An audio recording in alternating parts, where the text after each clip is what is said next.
Welcome, blood brothers and sanguine sisters, to Deeply Discussing Dexter. I'm your host, Dale Maxfield. I'm joined by Aaron Caldwell. Hello. Brooke Merritt. Oh. And Zach Rowland. Hello. And today we are discussing Season 5, Episode 9, Teenage Wasteland. On this episode, Dexter and Jordan Chase race in place at a punishing pace and watch their face for 2 straight days. Aster has a plot line. It's unbelievable, but she does. And her dad can beat up your dad. And Jordan Chase calls the cliffhanger hotline. What did you guys think of this episode overall? I thought it was a pretty good episode. I really liked the change of pace of throwing Aster back in there, seeing how this season had kind of forgotten she existed. And it brings a lot more tension to the story, because now there's another piece on the chessboard for Jordan and Dexter. Mm-hmm. Yeah, I agree. I really like this episode in terms of the story and how it drove the plot and how all the worlds are starting to come together, which we see in Dexter a lot of times about this episode into the season. But this is really, really working for me in terms of like how the story's progressing and how the plot's moving along. And I thought it was overall a really good episode. Yeah, I liked this one too. I liked that we have Aster back, an increase in the teenage angst as she's gotten a little bit older and gone through all this trauma and the effect it has on her, and kind of seeing that evolution. I like that. And we just get just enough little tidbits of story to keep things propelling forward. So, good episode. Yeah, it's nice that they finally gave Christina Robinson a plot line of her own. That's something that, like, I've been hinting at for a while, that she finally gets one, but only one. There's never another time. Dexter never catches her with weed or something else like that. But we do get this sort of drunken migration from Orlando to Miami. They try to go and hang out at the old house and run into Lumen, and Aster's all decked out, trying to look as much as 14 as she can, because her friend is much older, and she told her friend she was 14, and if she knew she was actually 12, then they probably wouldn't be hanging out at all. So, which, yeah, they do a good job of. Like, it's pretty convincing that to make her look like she's 14 with the makeup and everything that she's wearing, it's like, okay, yeah, you can be tricked easily by that. There's a YouTuber I watch a lot who he's a movie reviewer, and he's gay, and he's made this observation that, like, he feels really sorry for straight men because girls have a really easy time making it look like they're older if they want to. And so the, like, room for errors in judgment is that margin is much wider. It's like you can't, like, you put enough makeup on and you can't tell, like, it adds 4 or 5 years sometimes. So, well, it also could have been one of those things, like, there was a huge gap in filming, because the last time we saw Aster, she also looked a lot taller this time than she did the last time we saw her. So there could have been a gap in filming. I don't know if I noticed her being taller. She's just all decked out as the gothy, as the kids say. Yeah. Well, that is one thing this episode does really highlight, is what a shame it was how much they wasted her, because they could have done so much more with that character. She had the talent to carry it and to do so much more on top of that, and they really just kind of, at least they gave her this, but having kept her around a little bit longer and done more with her, I think really would have had a payoff to this story. Yeah, and I think one of the, like, from a writing standpoint, I think one of their biggest issues was that Aster and Cody are always a package deal. You don't really see one without the other all that frequently. And so this situation made sense where she would be away from Cody doing something else, But other times on the show, it's like Cody's really like only personality trait is that he loves everything Dexter does, and so that doesn't translate into a good dynamic. Yeah, like just him always being excited about that. Well, and it was boring to watch when last season when Dexter and Aster started having their falling outs over him throwing her in the pool and saying things like, no one would think you're that old, or, you know, no one's going to notice you at school. All of the great teenage girl parenting. Yeah. No one will notice you. Well, it starts with Dexter running on a treadmill next to Jordan Chase. He wanted to look inside Jordan's office, but Jordan is giving him something like a private session. Chase confesses that he stole his philosophy from Plato. Dexter sees a necklace with what looks like a vial of blood. He makes an appointment to come back the next day. Dexter calls Lumen and says he's planning to get a sample of the blood the next day. Someone is trying to get into Dexter's house. Dexter tells Lumen to hide. The intruders turn out to be Aster and her friend Olivia. This was a really good scene. Like, it was very tense. Like, I had no idea who was going to come through that door the first time I watched this episode. Yeah. Dexter confronts the girls. They stole alcohol from Olivia's parents' house. Aster told her she was 14 rather than 12.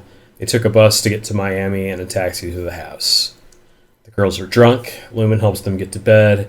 Harry shows up to remind Dexter he got Aster's mom killed and needs her to go far away to keep up his murder plan for Jordan Chase. Yeah, it's kind of funny because it's almost like, why didn't they just take an Uber? And then I'm like, oh yeah, Uber wasn't around. So an Uber from Orlando to Miami would be a very expensive trip.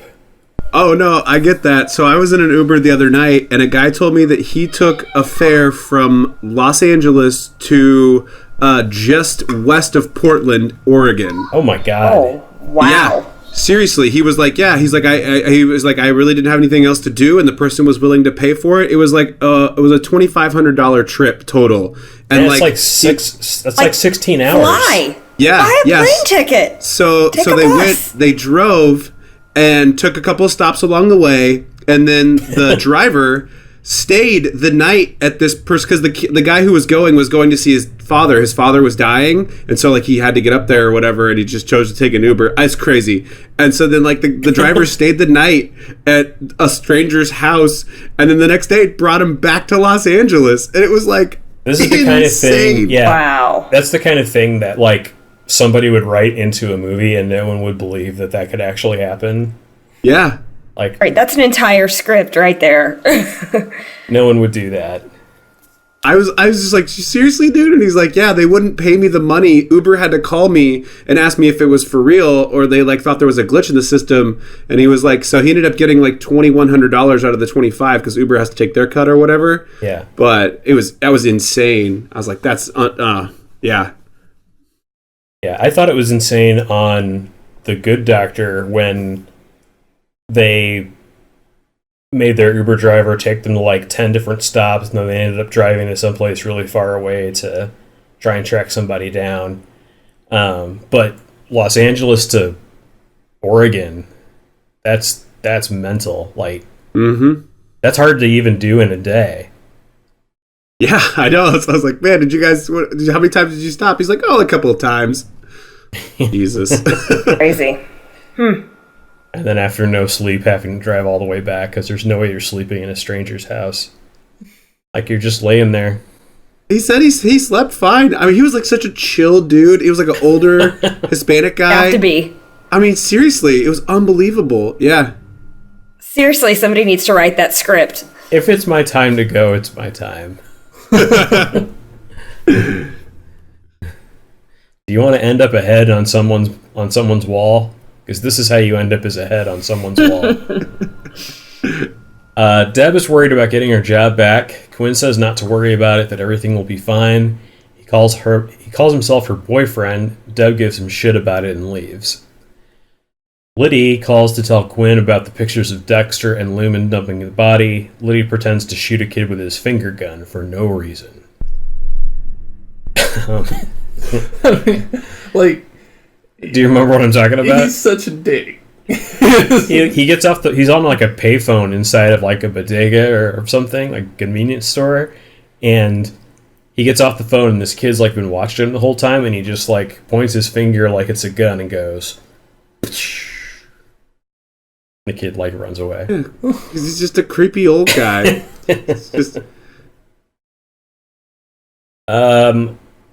Dexter asks Lumen for advice on dealing with Aster. Lumen says the hangover will be punishment enough. Aster agrees to spend the day with Dexter after his appointment, so long as Harrison can come too. But then Harrison calls Lumen Mama, and Aster tells Dexter that if he had died, Rita wouldn't have gotten a tenant so fast. Dexter leaves Harrison and the girls with Lumen. So Deb is being benched until the investigation is over. Angel says he backed her story, but LaGuerta didn't. Deb passes Manzone and says, if anyone needs a real fucking detective, I'll be in the file room. Which, by the way, is the last time that Manzone is ever seen on Dexter. This Bye-bye. This didn't make any sense. Like, there's no way that Angel backed her story, because there would have had to have been one solid story or there'd be a huge investigation. One solid story? Like, they would have had to be on the same page. If there was any inconsistency in the story, there would have been an investigation by... Oh, they wouldn't have both given statements, though. It would have been LaGuerta's report that was read. And she would have had the reports from her subordinates, but she would have not always passed on, like... I mean, like, you think she tells the brass what Deb thinks in disagreement with her? Like, no. No, that doesn't happen. So yeah, Manzone. We didn't know you. We didn't know you so well. So do we change it from the Chicky Hines Memorial or to the Manzone? Well, Chicky Hines Memorial is particularly great because, despite us knowing a lot about Chicky Hines, he never appeared on screen. True. They'd never I think cast he gets Chicky. the edge on that one. Yeah. Deb checks in with the sassy file lady, where she's been assigned. They catch up about Quinn and how people that file rather than read files. Dexter and Jordan are in the locker room after another running session. Dexter snags a sample out of Jordan's vial while Jordan is in the shower. Chase realizes that Dexter was in his locker and finds a drop of blood somehow on the vial. Sloppy work, Dexter. You gotta, come on, be better. You know how to do this shit. There shouldn't be any If he hadn't been sloppy, there would be no story to go. Yeah. But there should have been no liquid blood at all. Yeah, it was a syringe, right? Yeah. I I don't know. Because that blood would have had to have stayed liquidy for a long time. Yeah, and right? Yeah. Well, and it's red. I mean, it's like a fairy tale version of blood. It has nothing to do with reality. Like, it's bright red and oxygenated and liquid. And, like, it would just be like, it would look like he had a vial full of, like, rust. Because it would be all dried out and brown and... But hey, it's not as cool as keeping a vial of someone's blood around your neck. He was picking at flakes that wouldn't have been quite so impressive on film. So Deb realizes by reading the files that there were multiple DNA reports for the Barrel Girls. She figures out that Cole Harmon, a.k.a. Suitman, was just as involved as Boyd, who they pinned it on. Angel draws the short straw and has to tell LaGuerta that they have to reopen the case. Masuka has a quick conversation with Dexter where he asks how old Aster's friend is, and Dexter says, like, that's completely gross or something, and the words "just kidding" are said by Masuka, but he's not in frame when those words are said. So I think that they decided at the last minute that they weren't going to make Masuka a pedophile and just added that disclaimer on there. It didn't make it less weird. No, he still came across really pedophile. I can't talk. So yeah, his actions just ebb and flow all the time. It's like they just can't ever stick to a point of view with this guy. I mean, this point of view is just gross and creepy, but then like they add these other layers onto it, and you're just like, he could have just not said anything, like, or just cut that scene. I don't know. It's just not.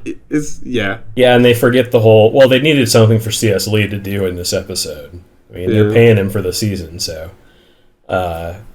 Out of all of his creepy, off-putting things, this one might be the one that really takes the cake.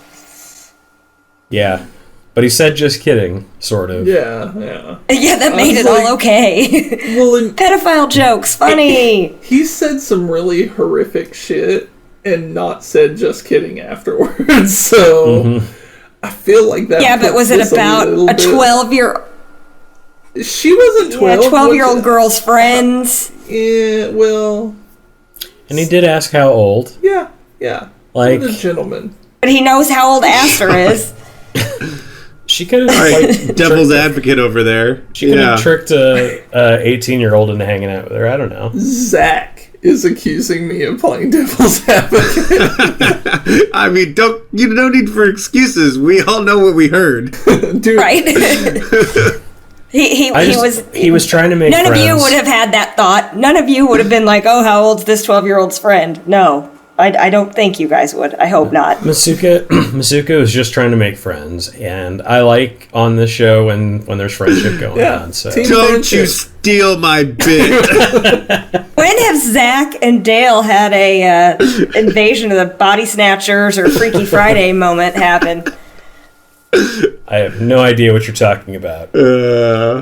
Every single Disney movie is amazing. Lumen calls. The girls weren't at the house when she returned from the store, but their phones were still in the house and the door was left open. Dexter rushes to the house. The nosy neighbor is there with a description of a man with a panel van and a partial plate. Dexter calls the police to report the possible abduction. Miami Metro asks Dexter where he was when the girls went missing, and he tells them about his session with Jordan Chase.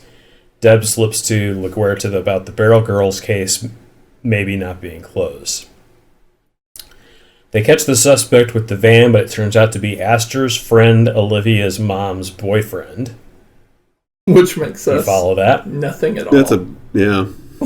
He used her cell phone to come looking for her after the girls broke into the liquor cabinet at his house. The girls were arrested for shoplifting at a local market, so they've been found as well. LaGuerta thinks that Deb trumped up the additional Barrel Girls suspects to get back at her. Angel disagrees unemphatically. Lumen and Deb meet. Deb has trouble believing that she's just a tenant. She asks a series of questions about where her stuff is and how well he knows her, that he somehow knows her well enough to trust her with Harrison, and it's almost like Deb is a detective. Deb says that she understands the rebound more than anyone, but Dexter still denies that he and Lumen are dating. Like, they seem really hung up on this with all the stuff going on, including kids being missing. They really seem hung up on this one thing. Yeah.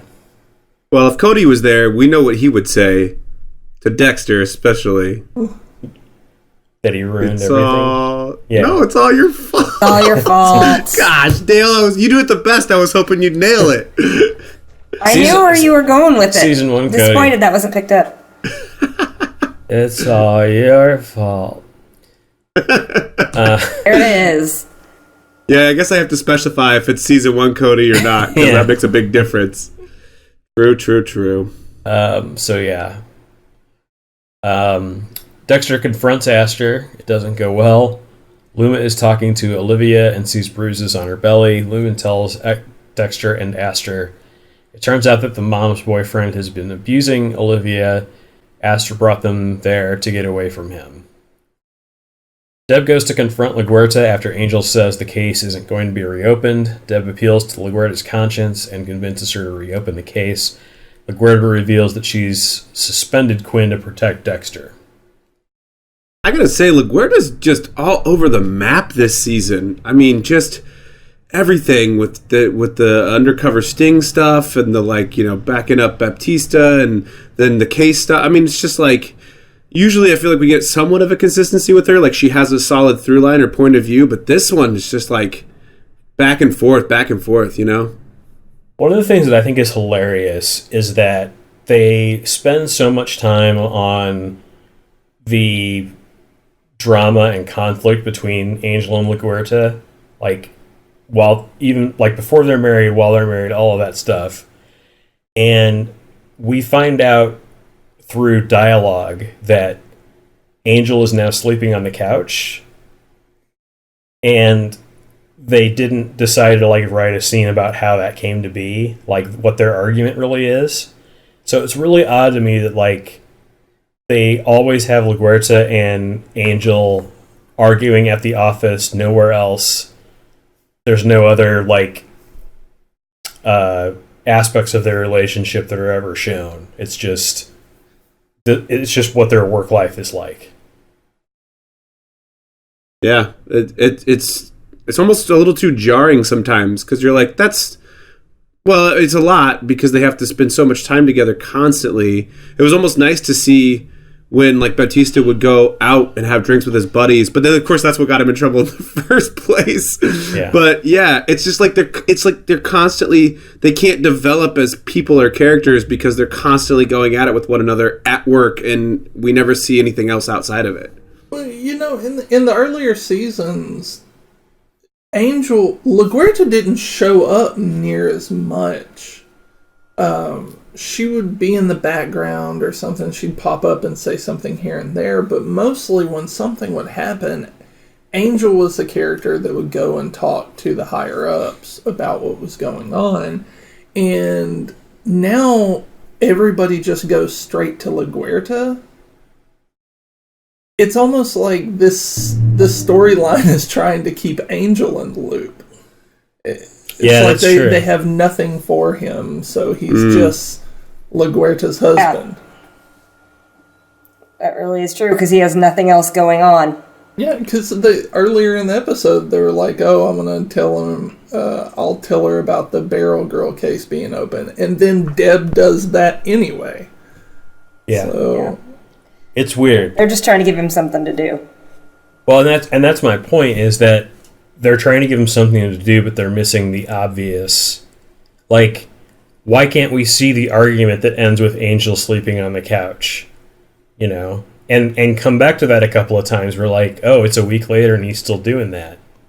Those are scenes they could have added. At the same time, look how much we complain when they do show those kind of scenes, of them drinking, tequila and slushies, and we're still bitching about it. Yeah. So, to be fair, yeah, I'm not turning pro Luisa. But I'm just saying, right. It's weird to learn things about their relationship that happened off screen. Yeah. So. Well, yeah. Not at all now. Well, right. Deb asks Quinn what really happened with his suspension. Quinn admits he was trying to find out if Dexter was Kyle Butler. He said nothing came of it, so he dropped it. Deb leaves. Dexter shows up alone to confront Olivia's abuser. Dexter punches him multiple times, explaining how each punch causes different kinds of pain. He tells him to call Olivia's mom and call her fat and ugly and make sure that she'll never take him back. A great scene. I gotta say. I love this scene. So great. It was an excellent scene. One of my favorites. And it's the sort of thing that, they could do more of if they decided to have the kids involved. Where Dexter is just like ninja father. Like this, where he's not, they don't meet the code, he's not going to kill the person, but he can mess him up and get him in trouble with the police and all kinds of things, so there was potential there. Yeah, I mean, this is the second time they've done it. They did it once with that dude that was taking pictures of Astor. Yeah. So it definitely could have been a lot more. Harry is proud of Dexter for protecting Astor. He says if he never knew that Dexter had it in him to put himself out there for someone else. If Harry had seen that, maybe he wouldn't have led Dexter down the path of the code. And my note here was, anyone remember Deb? Yeah, it's kind of a weird thing to say because, I mean, obviously season 1, like, he went after Brian because he had his sister. Like, you know, obviously there's the competition and the vendetta, but, like, yeah, he had Deb, and, like, we always know, we knew since season 1 that Dexter loves and cares about Deb and would do anything for her to the end. So it is kind of a weird statement. I mean, Harry died when he was still young, so, like, he maybe didn't show that side of himself so much to Harry, but he obviously cares about Deb and will protect Deb no matter what. And that was obviously true with Rita as well. And it's weird that, like, you know, Harry gave him shit for marrying Rita and having a kid, but then he's like, you know, man, you really beat up that guy well. That was bothering Aster. That was a good job.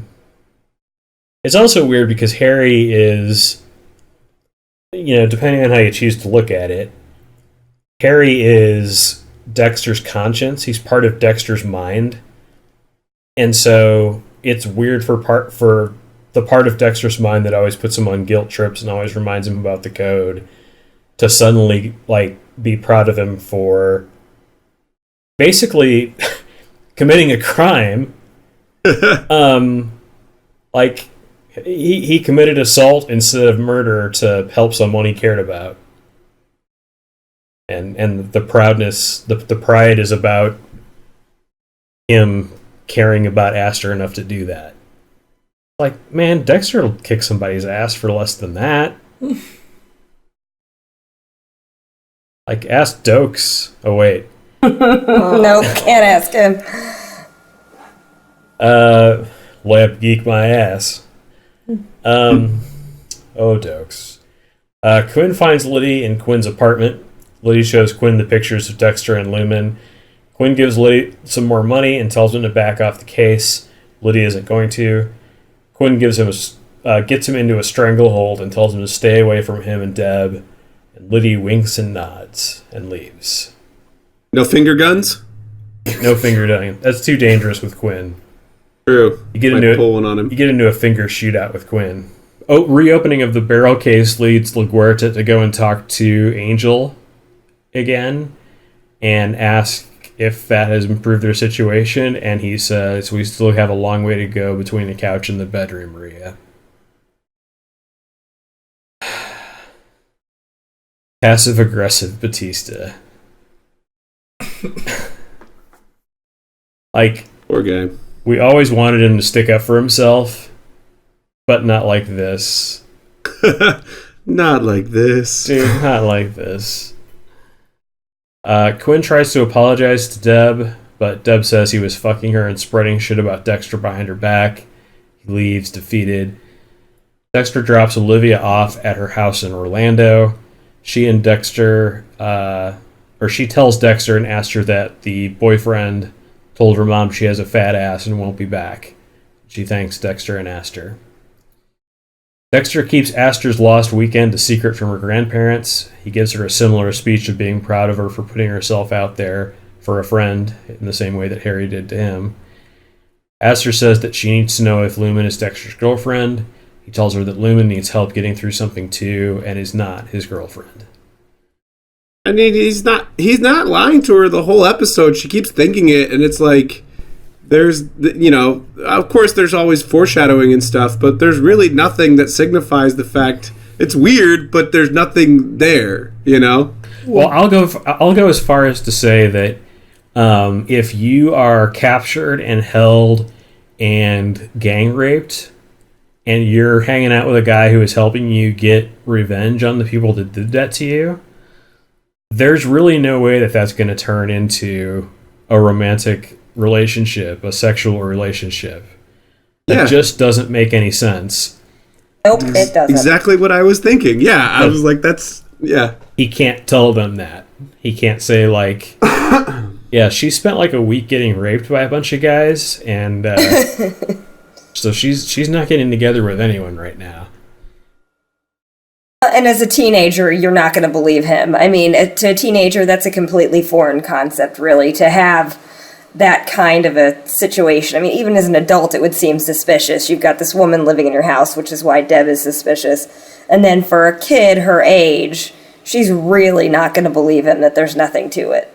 Well, on the outside looking in, her and Rita look similar too. So Got a type in her mind. Yeah. You just traded in for a younger model? I don't know. Slightly less, more damaged? I don't know. They were like... They're both pretty damaged. They share a similar origin story. Yeah, Rita's mom was pretty rough. So Dexter tells Aster he loves her. Aster says he should come in and say hi to Cody, even though it will blow her cover about Miami. Harrison throws his toy again and says, Mama. Aster figures out that it's the toy, not the person he's calling Mama. Harrison is totally screwed. He's totally screwed. All that luminol from back when Dexter took him to the thing. It's got him all confused. Permanent damage. Dexter gets the blood results back from the vial. The blood is from a living person who lives in Coral Gables. And Jordan Chase calls the house looking for Dexter. Lumen answers. He asks if he can leave a message, but figures out who he's talking to and says, "Take care, Lumen." Cliffhanger episode ending. Yes. That was so good. Like he does the tick tick tick. That's the sound of Dexter's life. And then he just says, "You got that, Lumen?" Or "Take care, Lumen." It's so good. I was like, oh dear God, he knows. Yeah. It was great. It's weird to me that he doesn't already know about Lumen with his, or he does know about Lumen, but it's weird that he hasn't been following Dexter or had someone following Dexter up until this point. Like Quinn has someone following Dexter that knows about all this stuff, but Jordan Chase doesn't. I guess because Suit Man is nowhere to be found, and that's who he would give that job to.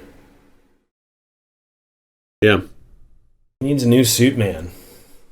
This episode was directed by Ernest Dickerson, a very frequent director. 9 episodes total between seasons 3 and 8. It was written by Lauren Gessis. This is her only episode in season 5. So, what is your choice for best line of the episode? My favorite line of the episode is... It's actually more than one line, but it starts with, "Let me show you," and then he proceeds to beat the shit out of that dude and explain what he's doing to him with every hit. That whole sequence was actually my best line, too. Particularly at the end when he kicks him and says, "Oh, and that's your kidney." Yeah, that scene was it for me. Same. I thought it was great when Aster said, "Who the fuck is she?" Just such a great moment. Wasn't there like a triple cut there? Like, who the fuck are you? Who the fuck is she? Who the fuck is this? Yeah. How about the worst line of the episode? How old's the friend? Same. Just kidding. Yeah, just that whole Masuka thing, the STD panel. I mean, it's just the whole, the friend. And just stop, Vince. How about the Chicky Hines memorial performance of the episode? Gotta be. Yeah, you can't, like, as awesome as Julia Stiles did, you kind of got to give this to Aster, because this is her moment. It will never happen again. Yeah. Right. She will never be the best thing of an episode ever again. Right. I think we gave it to her the last time we saw her, because she did have a great performance then, and so deserving of a final goodbye. Aster, what a great performance. Well, that is it. Thank you for listening. Thanks you guys for helping me record the podcast. We'll see you on the next Deeply Discussing Dexter.